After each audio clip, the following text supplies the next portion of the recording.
தேர்தல் சீசனுக்கு மட்டும் பிரதமர் வர்ற தமிழ்நாடு என்ன பறவைகளுடைய சரணாலயமா? தமிழர்கள் மேல் மட்டும் அவருக்கு ஏன் இத்தனை வன்மம்? ஏன் இந்த ஓர வஞ்சனை? எப்படி உங்களால் ஓட்டு கேட்க வர முடியுது? பிரதமர் மோடி என்ன பேசுறாரு? மத உணர்வுகளை தூண்டி இந்த நாட்டு மக்களை பிளவுபடுத்த முடியுமா? வாக்கு அரசியல் பண்ண முடியுமா? மூழ்கிட்டு இருக்கக்கூடிய பாஜகவையும் தன்னுடைய இமேஜையும் கரை சேர்க்க முடியுமான்னு திசை திருப்பும் அரசியல் பேசுறாரு. மக்கள் ஆதரவோட நாடு முழுக்க பேசப்படுகிற நம்முடைய திராவிட மாடல் அரசு குஜராத் மாடல்னு போட்டோஷாப் மூலமா போலியா கட்டமைச்சு அந்த மாடலை உடைச்சி நொறுக்கிடுச்சே என்ற அந்த வன்மத்துல தமிழ்நாட்டுக்குள்ள மட்டும் பொய் பிரச்சாரம் செய்யறதில்ல, வட மாநிலங்களையும் தமிழ்நாட்டை பத்தி பொய்யான தகவல்களை பரப்பி ஆதாயம் தேட முயற்சிக்கிறார் பிரதமர். இப்படி அத்தனை தமிழ் வேலையை செஞ்சுட்டு தயவு செஞ்சு வாயால வடையை மட்டும் சுடாதீங்கன்னு அப்படின்னு கேட்கிறோம். நாம் தான் வளர்ச்சி திட்டங்களை தடுத்தோமாம். எவ்வளவு பெரிய போய் அண்ட புழுகு ஆகாச புழுகு சொல்லுவாங்கல்ல, அது மாதிரி தான் இருக்கு. பாஜக தமிழ்நாடு வளர்ச்சிக்கு தடுத்த திட்டங்களை பட்டியல் போடலாமா?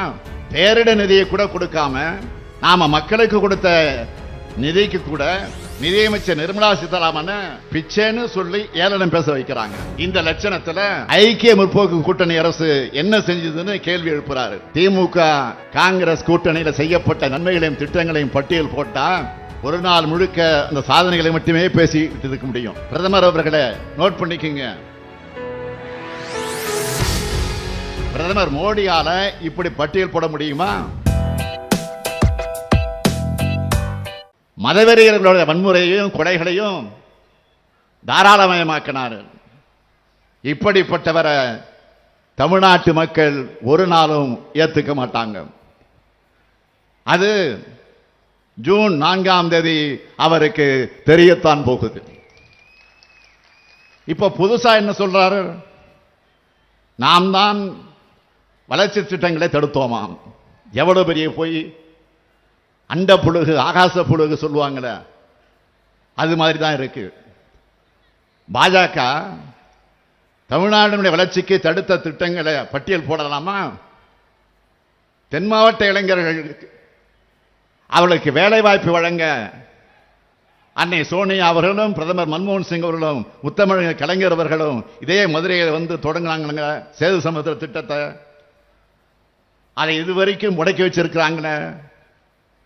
ஏன் 10 ஆண்டு காலத்தில் அவங்க அறிவிச்ச ஒரே ஒரு சிறப்பு திட்டமான எய்ம்ஸ் மருத்துவமனையை கூட கட்டித்தராம தமிழ்நாட்டுக்கு மன்னிக்க முடியாத துரோகங்களை செஞ்சாங்களே. இந்த எய்ம்ஸ் கூட அறிவிச்சு மற்ற பாஜக ஆளுகிற மாநில எய்ம்ஸ் மருத்துவமனை எல்லாம் பயன்பாட்டுக்கு வந்துருச்சு. ஆனா மதுரைக்கு எய்ம்ஸ் வரல. நாம கட்டுகிற ₹1 வரிக்கு 29 பைசா மட்டும் திருப்பி கொடுத்து நிதி நெருக்கடியை உருவாக்குறாங்க. பேரிடர் நிதியை கூட கொடுக்காம நாம மக்களுக்கு கொடுத்த நிதிக்கு கூட நிதியமைச்சர் நிர்மலா சீதாராமன் பிச்சைன்னு சொல்லி ஏளனம் பேச வைக்கிறாங்க. இந்த லட்சணத்துல ஐக்கிய முற்போக்கு கூட்டணி அரசு என்ன செஞ்சதுன்னு கேள்வி எழுப்புறாரு. திமுக காங்கிரஸ் கூட்டணியில் செய்யப்பட்ட நன்மைகளையும் திட்டங்களையும் பட்டியல் போட்டா ஒரு நாள் முழுக்க அந்த சாதனைகளை மட்டுமே பேசிட்டு இருக்க முடியும். அதனால சில சாதனைகள் மட்டும் நான் குறிப்பிட்டு சொல்றேன். பிரதமர் அவர்களை நோட் பண்ணிக்கங்க. நாடு முழுக்க ஐக்கிய முற்போக்கு கூட்டணி அரசால 70,000 கோடி ரூபாய்க்கு மேல கல்வி கடன்கள் வழங்கப்பட்டுச்சு. 65,000 கோடி ரூபாய்க்கு சிறு விவசாயிகளுடைய கடன் தள்ளுபடி செய்யப்பட்டுச்சு. அன்னை தமிழ் மொழிய செம்மொழியா அறிவிச்சோம். செம்மொழி தமிழாய்வு மத்திய நிறுவனத்தை அமைச்சோம். திருச்சி, கோவை, மதுரை விமான நிலையங்களை விரிவாக்கம் செஞ்சோம்.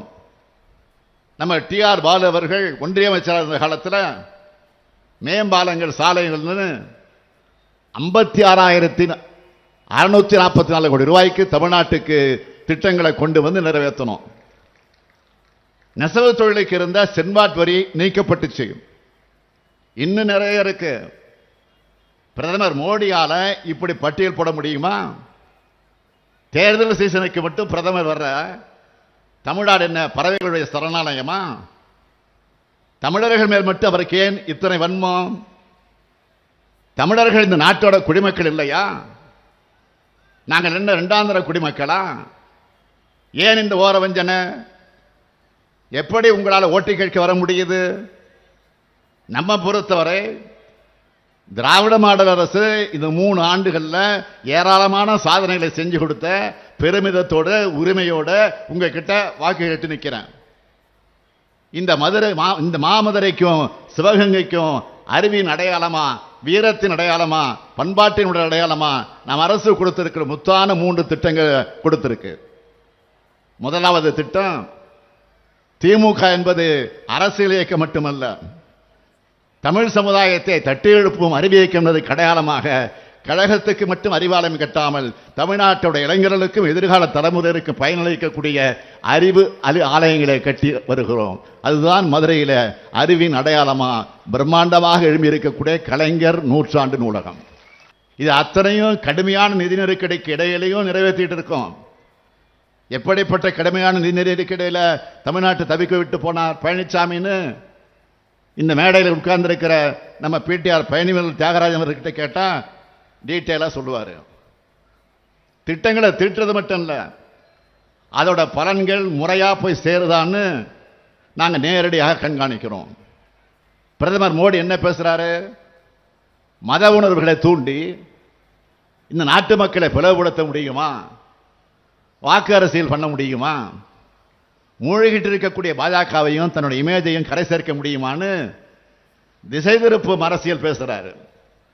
மக்கள் ஆதரவோட நாடு முழுக்க பேசப்படுகிற நம்முடைய திராவிட மாடல் அரசு குஜராத் மாடல்னு போட்டோஷாப் மூலமா போலியா கட்டமைச்சு அந்த மாடலை உடைச்சி நொறுக்கிடுச்சே என்ற அந்த வன்மத்தில் தமிழ்நாட்டுக்குள்ள மட்டும் பொய் பிரச்சாரம் செய்வதில்லை, வட மாநிலங்களையும் தமிழ்நாட்டை பற்றி பொய்யான தகவல்களை ஆதாயம் தேட முயற்சிக்கிறார் பிரதமர். இன்னொன்று சொல்லுகிறார், கொடுத்த வாக்குறுதிகளில் 99 விழுக்காட்டை நிறைவேற்றிட்டேன்னு சொல்ற பிரதமர் மோடி அவர்கள் வெளிநாடுகளிலிருந்து கருப்பு பணத்தை மீட்டுட்டாரா? எல்லா இந்தியர்களுடைய வணிகை கணக்கிலையும் 15 லட்சம் ரூபாய் போடுவேன்னு சொன்னாரே, போட்டுட்டாரா? ஆண்டுக்கு 2 கோடி பேருக்கு வேலை, 10 ஆண்டுகள் 20 கோடி பேருக்கு வேலை கொடுத்துட்டாரா? உழவர்களுடைய வருமானத்தை 2 மடங்கு ஆக்கிட்டாரா? விலைவாசியை குறைச்சிட்டாரா? இந்திய நதிகளை இணைச்சிட்டாரா? எல்லோருக்கும் வீடு கொடுத்துட்டாரா? குழாய் மூலம் எரிவாயு இணைப்பு கிடைச்சிடுச்சா? பெண்களுக்கான நடமாட வங்கின்னு சொன்னார, அதை எங்கேயாவது நடமாடி பார்த்தீங்களா? பெண்களுக்கு 33 விழுக்காடு இடஒதுக்கீடு செயல்படுத்திட்டாரா? வடகிழக்கு மாநிலங்களோட வளர்ச்சிக்கு முக்கியத்துவம் தரப்படும் சொன்னார, மணிப்பூருக்கு நேர்ந்தது என்ன? அரசியல் தலையீடு இல்லாம புலனாய்வு அமைப்புகளை செயல்படணும் சொல்லிட்டு இடி, ஐடி, சிபிஐ எல்லாம் இன்னைக்கு பாஜகவினுடைய துணை அமைப்புகளாக மாத்திட்டாரு.